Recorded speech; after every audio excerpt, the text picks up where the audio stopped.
Assalamualaikum warahmatullahi wabarakatuh. Waalaikumsalam warahmatullahi wabarakatuh. Qala musannif rahimahullahu ta'ala wa nafa'ana bi ulumihi amin ya Allah ya rabbal alamin. Faslun, dalam pasal ini furudul husli, furudul wudu'i, fardu wudu itu sitatun ada 6 ya. Jadi pasal ini akan menjelaskan masalah fardu wudu. Ada berapa jumlahnya? Nah, al-awalu yang pertama an-niyatu, yaitu niat. Ya. Jadi Anda wajib melakukan niat ketika Anda melakukan berwudu. Bagaimana niatnya? Nawaitul wudu'a li rafil hadasil asghari fardhon lillahi ta'ala. Saya berniat dulu untuk menghilangkan hadas kecil, fardu karena Allah Subhanahu wa taala. Itu niatnya. Ya. Nah, kapan membaca niat itu? Menurut sebagian ulama dijelaskan, jadi membaca niat wudu itu inda gosli awali juz'in minal wajhi, ketika pertama membasuh muka. Ya. Jadi ketika Anda mengambil air, ambil airnya, air kena ke wajah Anda ke sini, dalam hati nawaitul wudu'a li rafil hadasil asghari fardhon lillahi ta'ala. Paham? Jadi yang pertama apa fardu wudu itu? Ya, kapan waktunya niat dalam wudu? Ketika pertama kali membasuhkan air ke wajah, ya. Paham? Itu yang pertama. Asani yang kedua yaitu ghuslul wajhi, membasuh wajah. Jadi wajah Anda dibasuh. Dari mana? Dari mulai tempat jadinya rambut di atas. Ini nih. Nah, ini tempat biasa. Jadi dari sini kalau Anda berwudu pakai peci seperti ini tidak akan sah, karena ini keningnya tertutup. Jadi dari mana? Dari sini. Nah, harus jelas, harus tahu ya. Makanya perempuan tidak bisa Anda berwudu seperti itu, pasti bakal basah meninagiana. Oke. Dari mulai sini di atas tempat biasa jadinya rambut ke sini, ke pinggir, sampai ke bawah dagu ini.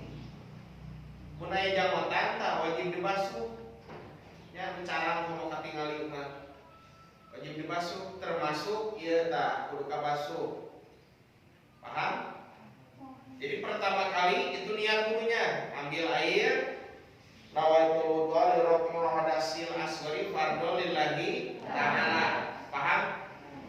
Nah, itu yang pertama. Yang kedua membasuh wajah dari tempat jadinya rambut sini ke pinggir sampai ke bawah dagu sini. Ya, itu batasan wajah. Pak, bagaimana kepala saya rambutnya tidak ada semuanya?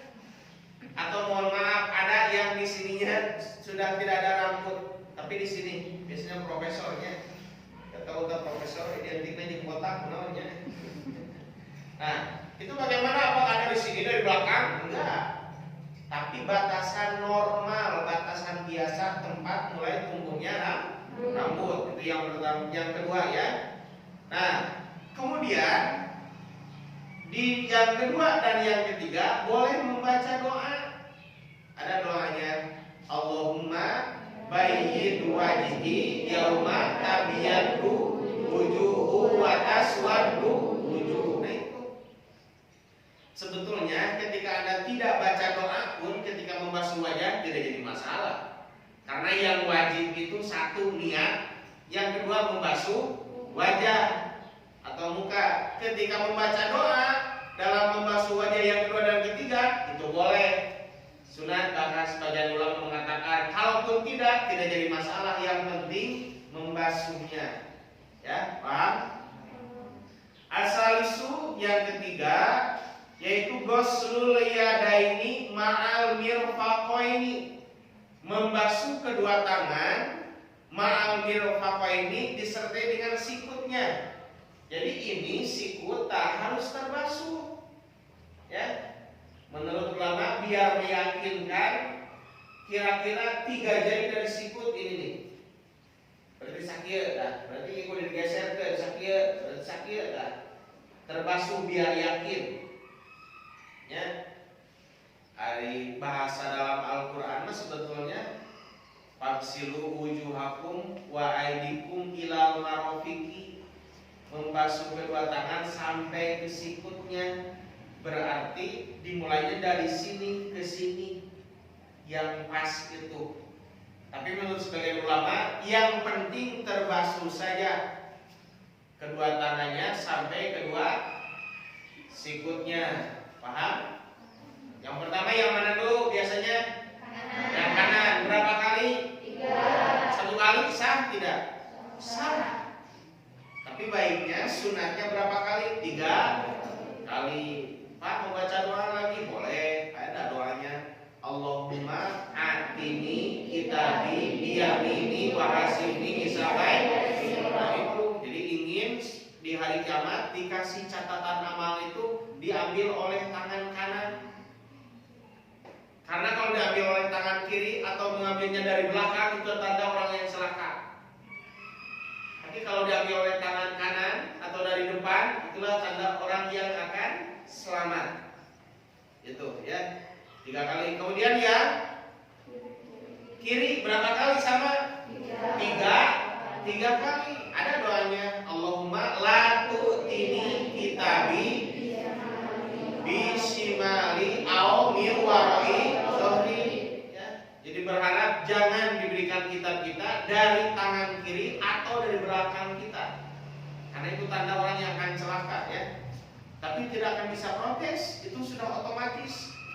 Ketika akan diberikan catatan amal, orang merasa ayam belakang itu tidak akan bisa. Jadi catatan amalnya demikian, otomatis tangan yang akan mengambilnya sudah tidak bisa digerakkan oleh kita. Tapi otomatis ketika selamat berarti yang mengambil yang kanan, ketika celaka maka yang kiri. Ya, paham? Jadi itu yang keberapa? Ketiga, membasuh kedua tangan sampai sikutnya dua-duanya.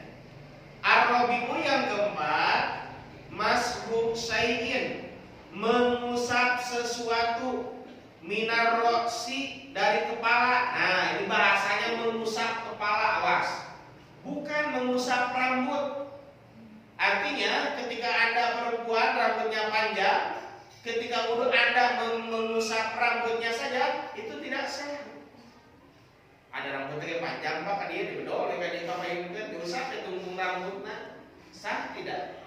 Tidak. Karena bahasanya apa? Mengusap kepala. Nah, berarti ada kepala yang terusap. Mana kepala tanya dua rambutan dia kan? Ambil misalkan, awas bahasanya bukan membasuh. Kalau membasuh berarti harus ada air yang mengalir. Kalau mengusap tidak usah ada air yang mengalir. Ketika Anda mengusap kepala gak usah ambil air dikali itu wah basuh. Ramah sekali kemana-mana. Tapi cukup basahi telapak tangan Anda, usapkan. Di sini boleh. Mau di sini Pak di pinggirnya boleh. Mau di belakang boleh. Meskipun menurut sebagian ulama kalau tidak salah menurut Imam Syafi'i sunat semuanya. Basahi ini telapak tangannya, kemudian kesinikan, itu kan langsung 3 kali. Ya, itu dalam mengusap kepala. Paham? Itu yang berapa? Yang keempat, ya. Al-khamisu, kemudian yang kelimanya itu ghuslur rijlaini, membasuh kedua kaki. Ma'al ka'baini, disertai dengan mata kakinya. Ya, paham? Ada mata kakinya? Nah, itulah batasannya. Sunatnya dilebihkan 3 jari, kira-kira itu kudu disentian bola. Kurang sentian di rumah terus senti itu kumaha tenan naon boleh. Yang penting melebihi supaya yakin semuanya terbasuh, baik itu bagian atas atau bawahnya. Itu yang wajibnya. Doanya ada, ya. Allahumma sabit qadami ala sirati yauma tusabitu aqdamul mu'minin. Ada yang seperti itu. Berbeda-beda doanya, tidak jadi masalah. Ya, tong sok nasihatkeun masalah doa. Saya mah doanya gini, Pak. Kamu mah begitu, tenang tahu, penting mah doa. Bari bener kan? Jangan sampai Anda berdoa membasuh kaki tapi doa makan, itu yang salah. Yang membasuh kaki Allah membarik lana bima razaqtana wa qina azabana. Itu salah, tidak boleh. Paham? Kemudian yang kiri berapa kali? Sama 3 kali. Allahumma la tazillu qadami, ya, yauma tuzalu aqdamul munafiqina wal musyrikin, di antaranya itu. Mau berbeda silakan, tidak menjadi masalah. Nah, yang terakhir as-sadisu, yang ke-6, ya. At-tartibu, yaitu tartib. Tartib itu apa? Berurutan. Paham? Jadi jangan sampai Anda terbalik. Ini wudu bukan dunia terbalik. Dunia terbalik mah film ya namanya. Ya, yang pertama apa dulu tadi? Niat. Yang kedua membasuh wajah. Yang ketiga membasuh kedua tangan. Yang keempat mengusap kepala. Yang kelima membasuh kedua kaki sampai mata kaki. Kemudian yang keenam, nah jadi berurutan dari awal sampai akhir. Tidak boleh Anda berwudu, saya mah Pak mau kepala dulu diusap, usap belah kepalanya. Yang kedua mau kaki dulu, tangan dulu, baru ke wajah. Nah, tidak demikian, tapi harus berurutan. Nah, namanya itu tartib dalam bahasa Arabnya. Jadi tartib itu berurutan. Meskipun mohon maaf berbeda pendapat ketika membasuh kedua tangan dan kedua kaki. Ada yang mengatakan tangan kanan 3 kali selesai, baru tangan kiri. Ada yang mengatakan tangan kanan sekali, tangan kiri sekali, kemudian bergilir. Ada yang demikian. Tidak jadi masalah, silakan saja. Itu mah ya. Paham? Termasuk kaki juga sama. Itu yang pokoknya yang fardunya. Ya. Kalau yang sulatnya ada lagi, nanti kita bahas sama-sama. Jadi minimal yang pokoknya ada berapa? 6. 1 niat. Yang kedua basuh wajah. Yang ketiga basuh kedua tangan sampai sikut. Yang keempat mengusap kepala. Yang kelima membasuh kedua kaki sampai mata kaki. Yang keenam tartib. Apa? Tartib itu berurutan. Atau ada yang mengatakan tartib itu mendahulukan yang harus didahulukan dan mengakhirkan yang harus diakhirkan. Iya, itu kan arti berurutan.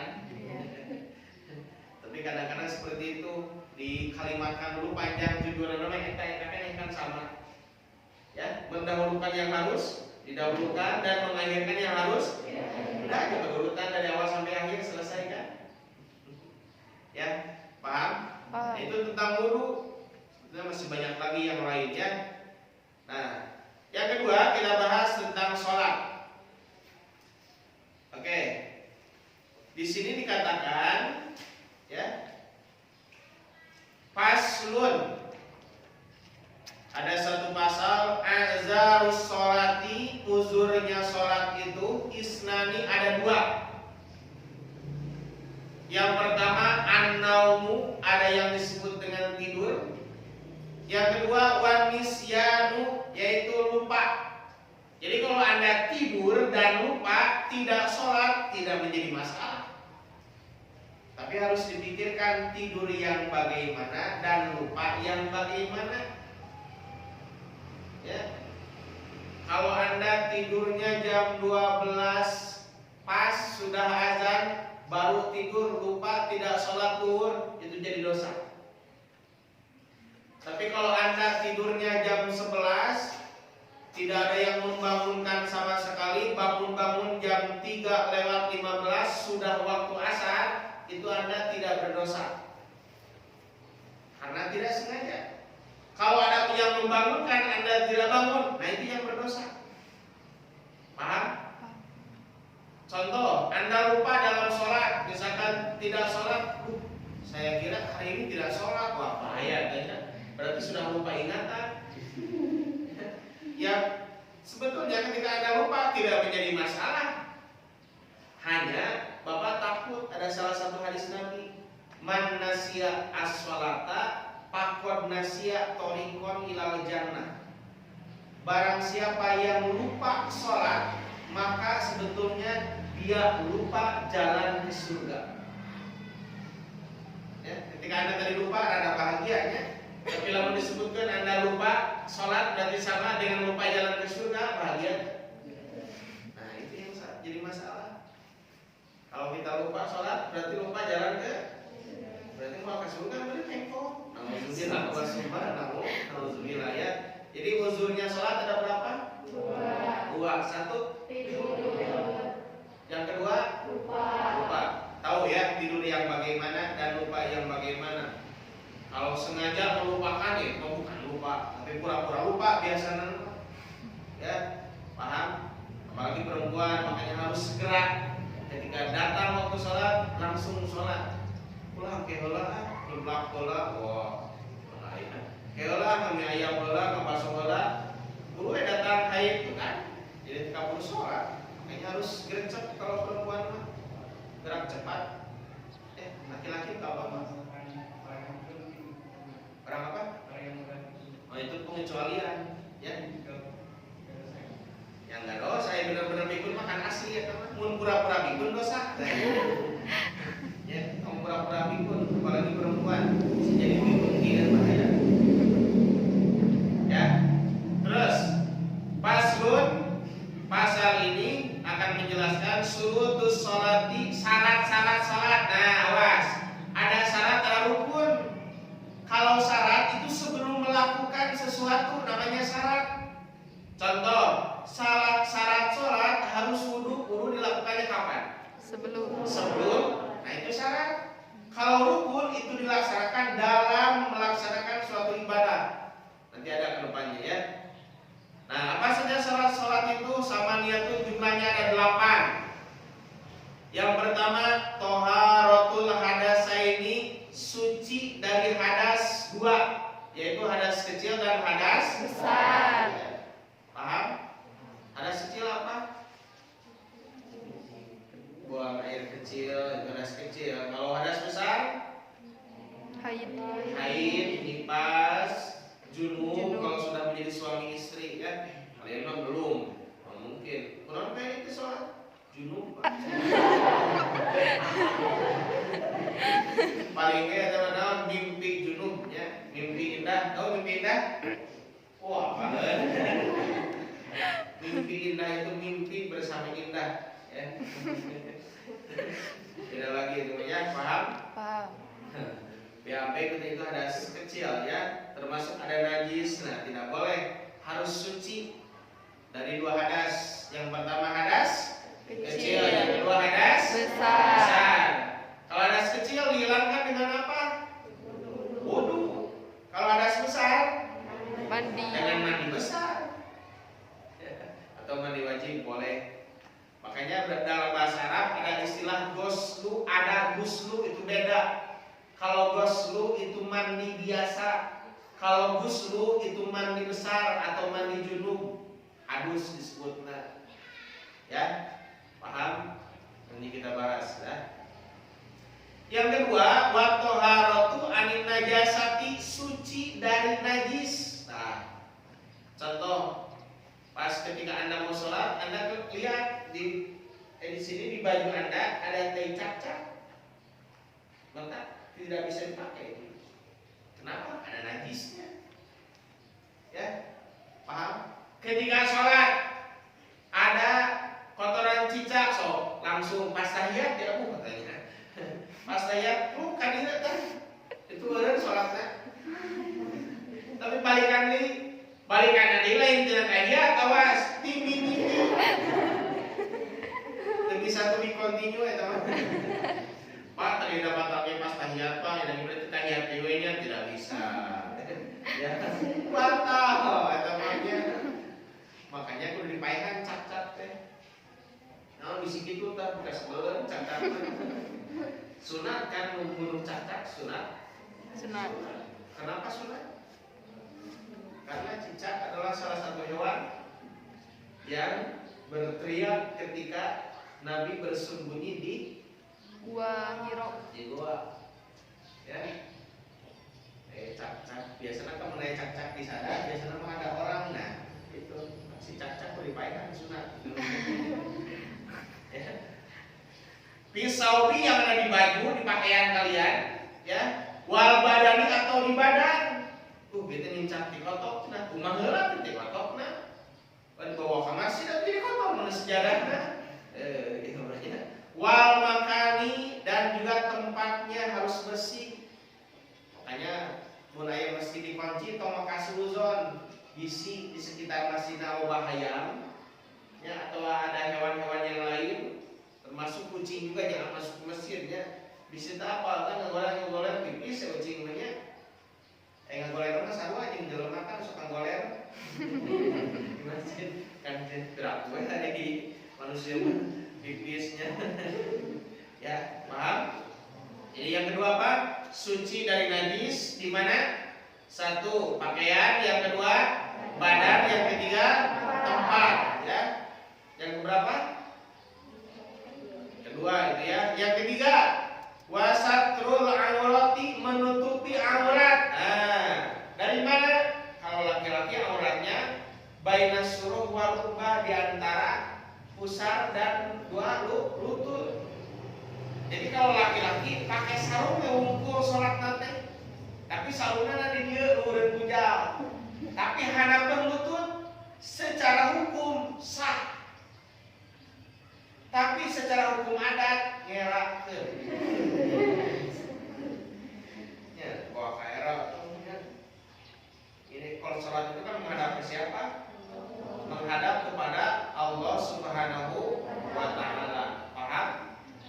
Ya harus pakaian yang bersih, rapi, intinya komo Jumat nanti orang pakai sholatnya pakai pakaian kaos oblong itu jadi indahnya. Ibadah yang seminggu sekali yang luar biasa disebutnya Sayyidul Ayyam, maka harus menggunakan pakaian yang terbaik, yang bersih, minimal rapi, ya. Kalau 2 minggu dari susu pakai sholatnya. Paham? Kalau perempuan mana auratnya? Seluruh badan. Jami'ul badan, ya, seluruh badan. Kecuali wajah boleh kelihatan dan telapak tangan tidak jadi masalah, ya. Makanya ada yang sholat tidak pakai mukena, sebetulnya boleh-boleh saja.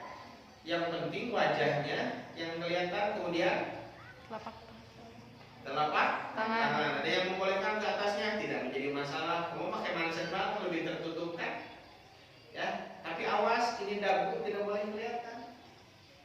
Jadi kalau Anda pakai mukena di dia, kan? Jadi si dagu bawah tidak kelihatan. Kalau di sini dagunya kelihatan, itu sholatnya tidak sah karena dagu adalah aurat dan bukan bagian dari wajah yang bawahnya ini, ya. Terus wastiqbalul kiblati, dan menghadap ke arah kiblat. Makanya buat masjid Anda tidak boleh gegabah, harus hati-hati. Contoh di sekolah di sini buat masjid, sebelum membuat masjid diukur dulu. Ya. Untuk apa? Supaya arah kiblatnya pas dengan bangunan. Sok aya di masjid itu ongkoh ka dieu balikna tapi sajadana sok mengkol karena tidak diukur arah kiblatnya. Kalau di sini kan pas, lurus. Karena ini sudah diukur, ini yang mengarah ke arah kiblat. Nah itu pun sudah diukur. Dari MUI langsung diukur. Kemudian setelah diukur baru dipasang batasan-batasannya. Oh ini mengarahnya ke sini, ke sini, ke sini. Nah jadi jelas, tidak salah-salah, ya. Termasuk sholat harus mengarah ke arah kiblat. Pak di rumah sholatnya kan sekarang sudah gampang, ada GPS. Tinggal buka, klik, set.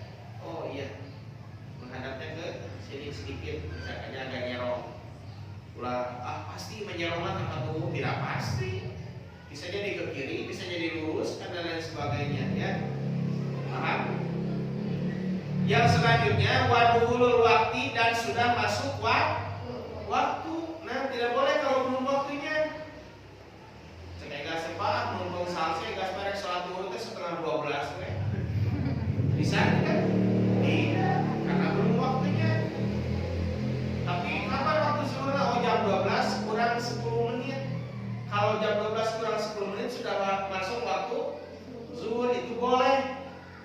Tapi menurut ulama kalau masih terdengar suara azan, sebaiknya jangan dulu sholat meskipun sudah waktunya, itu makruh.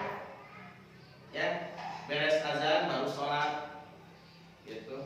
Paham? Wal ilmu dan mengetahui, nah ini bifardiyatiha kepada keparduan sholat, harus tahu.